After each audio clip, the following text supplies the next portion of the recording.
I'm Dr. Colby Cohen-Archer. I'm in private practice at the Postpartum Adjustment Center. And at work, I mostly work with women who have small children or who are pregnant. At home, I am parenting 2 teenagers. So I'm going to be bringing my expertise both personally and professionally to our conversation today. And I'm Erin Salomon. I am a licensed clinical social worker, and I'm in private practice where I specialize in teens and adults with eating disorders and body image issues. And I have 2 young ones at home, a 2-year-old and an almost 5-year-old. She reminds me all the time that she's almost 5. So I will bring in my personal and professional experience into this conversation, where we are going to talk about how to talk to your kids about COVID-19 virus. So I'll dive right in to some things that I'm hearing from friends and from my clients about struggles they're having talking to their kids about the virus. This is a very anxiety-provoking time. We are all nervous because, we're scared. We don't know what's going to happen. Our whole lives are upside down right now. But it's really important when we talk to our kids about COVID-19 that we manage our own anxiety first.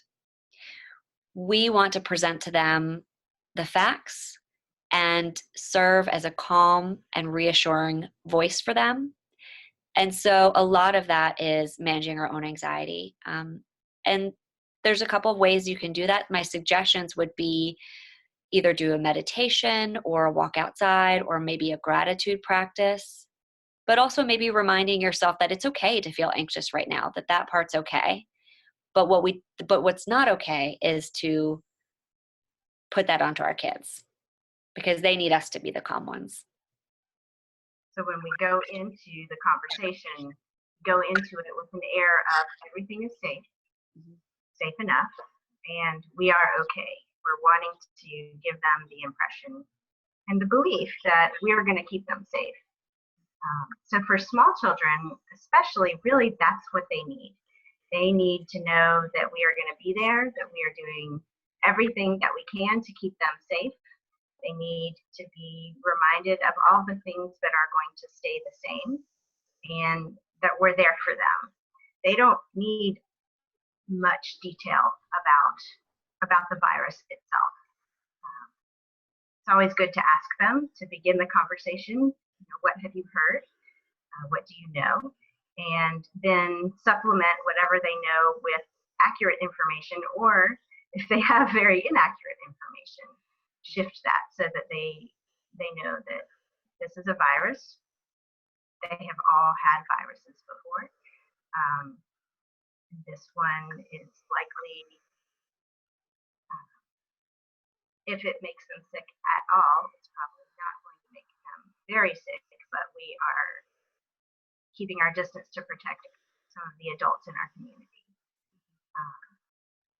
They will probably, especially small children, very well may have a worry that you as the parents aren't going to be okay, because especially if they've heard things in the media about people dying, they'll want to know, well, are mom and dad going to be at risk, or are they going to die? So even just basic reassurance, we are okay.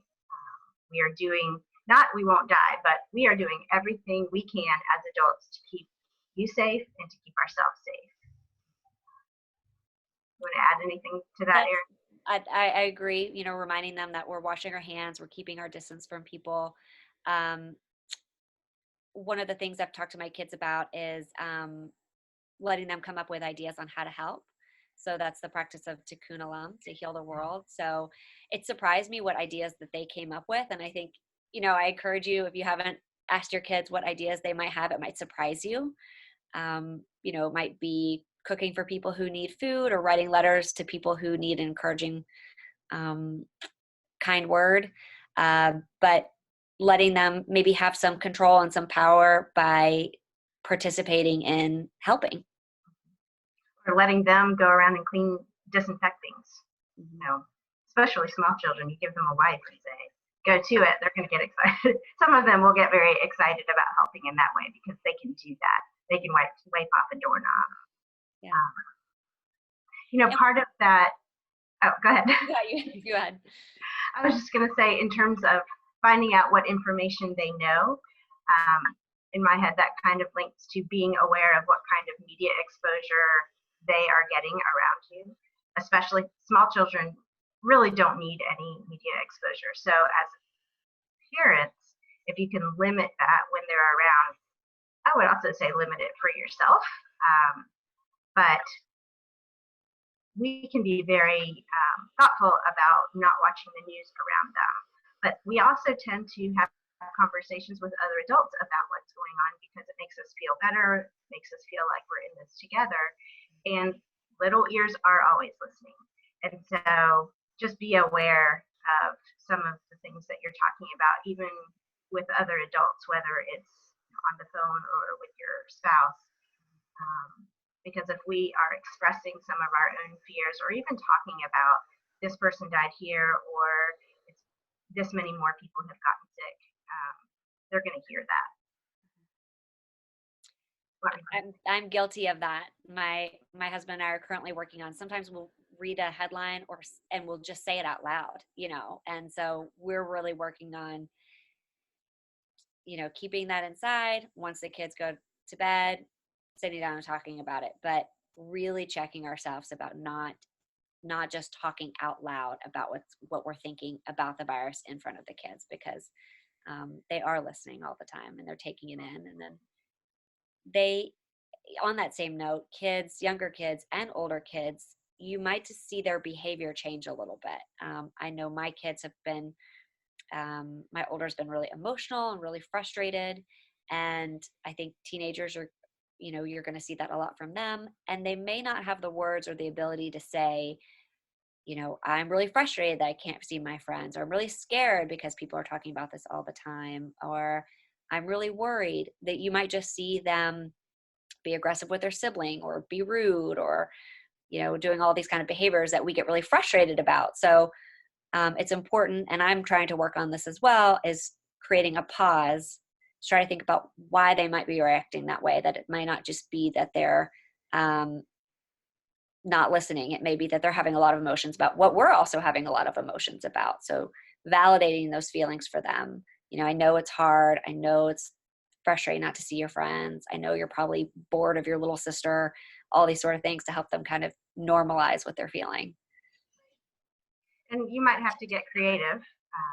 As parents, we're always creative on how do we handle our children's behavior. But I was talking with somebody recently whose children just were at each other's throats all day, and she was like, I can't do this anymore. So we kind of brainstormed and identified a plan of each parent would take one child and they would keep the siblings away for the entire day, maybe multiple days in a row, just so they couldn't be at each other's throats. And also maybe the opportunity would come up with a parent where maybe the child would actually talk about some of what they were feeling. Maybe or maybe not, but we're all in our house together in an extended way that we're not used to. So even paying attention to the space, right? So everybody needs their own little space, and even if it's a corner, that can help kids really kind of cope with what's going on. We're shifting a little bit into our other question, aren't we? I guess, another thing, nope, that's still coping. Have we kind of covered what we had planned to cover, Erin? I think so. I think that covers how to talk about the virus with the kids. I think we have a couple other topics that we are going to dive into, but I think that covers our first one. Okay. Thanks so much for tuning in. Bye.